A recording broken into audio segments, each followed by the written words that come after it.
По 5-часовна дискусија без пауза за извештајот за изборниот резултати внатре партиските проблеми, социјалдемократите задоволни го завршија 31-виот конгрес на партијата. Иако се одржа во услови на засилени внатре партиски тензии и јавни критики кон претседателот Венко Филипче од поранешни партиски функционери, епилогот не донесе никакви турбуленции. Немаше оставки ниту барања за исклучување од партијата на, како што ги нарече Филипче, тројанските коњи кои ја подкупуваат партијата од внатре, иако им порача дека можат да си заминат веднаш и дека нема време за предавства.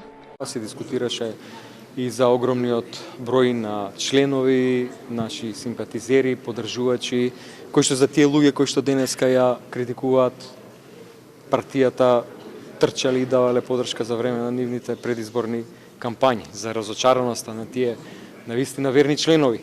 Имавме одлична дебата, многу дискутанти, и секој исече мислење, беше конструктивно, добронамерно, и критиките и пофалбите. Сите тие, како еден сублимат, ќе бидат дискутирани на следните состаноци на извршниот и централниот одбор со цел да се утврди дали согласно некои препораки и предлози треба да се прават дополнителни измени на статутот. Голем дел од својот говор пред делегатите Филипче и посвети на владата, обвинувајќи ја дека наместо реформи донела економска и политичка катастрофа, дипломатска изолација и блокиран европски пат. Македонија, почитувани присутни, почитувани граѓани, е во дипломатска изолација.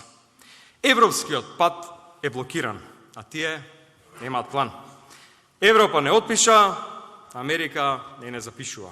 Наместо во периметарот на САД со Мицковски завршивме надвор од кружницата наречена Европа. Вакво дипломатско лудило и конфузија не се оправдува. Ова е предаство на националните интереси. Филипче порача и дека СДСМ нема да биде контролирана опозиција, повика на внатрешно зајакнување на партијата, активизам на терен и обединување околу заедничката цел. Председателот на СДСМ го оцени конгресот како успешен. На него присуствуваа 64% од делегатите, односно 474 од 740 делегати. Беше изгласана и доверба на Централниот одбор, на Надзорниот одбор и на заменик председателката Фани Карамфиловска-Пановска.